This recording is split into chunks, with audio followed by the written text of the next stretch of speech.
नमस्कार। आज मैं बहुत दिनों के बाद आई हूँ क्योंकि एक कहानी मैंने पढ़ी और वो बहुत ही अच्छी थी और मैं चाहती हूँ आप लोगों से वो साझा करूँ। ये बात एक डाकिया के घर के आगे, आप सबने सुनी भी होगी ये कहानी, बहुत मतलब आम है ये खास कहानी।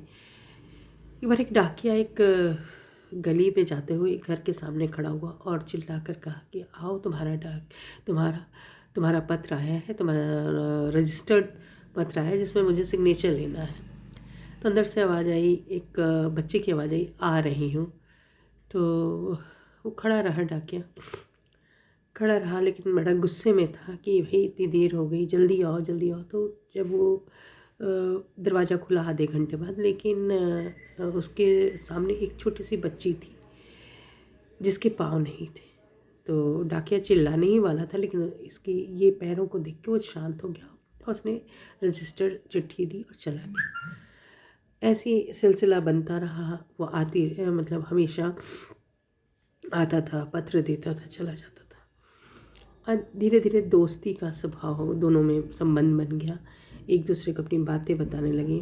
बच्ची ने बताया कि उसके पिता विदेश में रहते कमाते हैं, माँ नहीं है, वो अकेले रहती है और उसकी देखभाल के लिए एक नौकरानी है जो सुबह शाम आती है और उसका सारा खाना पीना और जो भी है घर की चीज़ें उसको करती है। तो धीरे धीरे समय बीतता रहा। दिवाली का दिन आया। डाकिया सबके घर में जाके मांगते हैं, उपहार मांगते हैं और अपनी खुशी जाहिर लोग करते हैं उपहार देख के। तो भी हर जगह गया, लेकिन उसने सोचा कि इस बच्ची से मैं कैसे मांग सकता हूँ। वो तो छोटी है, बच्ची है और मैं उसको अपनी बेटी जैसा समझता हूँ। तो मैं इस दिवाली में उसको कुछ उपहार दूँ। उसने सोचा मैं क्या दूँ, मैं तो कुछ उतना खास देने लायक नहीं हूँ। फिर भी उन्होंने एक चॉकलेट लिया और उस बच्ची के घर पहुँचे। बच्ची ने जैसे दरवाज़ा खोला, उन्होंने चॉकलेट दिया, वो बहुत खुश हुई, बहुत खुश हुई। और फिर वो कही, चाचा जी रुके रहिए, हाँ मैंने भी आपके लिए कुछ लिया है। खड़े रहे डाकिया।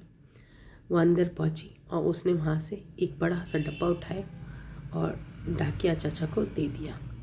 डाकिया चाचा की आंखों में आंसू आ गए। कहते, बच्ची, तुम तो मुझसे छोटी हो, बच्ची हो, तुम्हारा उपहार मैं कैसे स्वीकार करूं?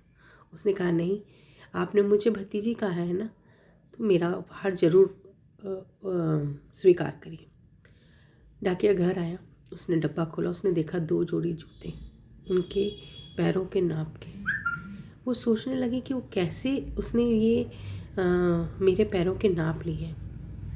तो आपको बता दें, वो छोटी बच्ची ने जब देखा था कि डाकिया के पैरों में जूते नहीं रहते, चप्पल नहीं रहते, तो बरसात के मौसम में भी वो पैदल गए थे। उन्होंने क्या किया था, कीचड़ में जब उनका पैर पड़ा था तो वहाँ से उसने निशान ले लिया था और फिर अपनी काम वाली को देके और जूते मंगवा लिए थे।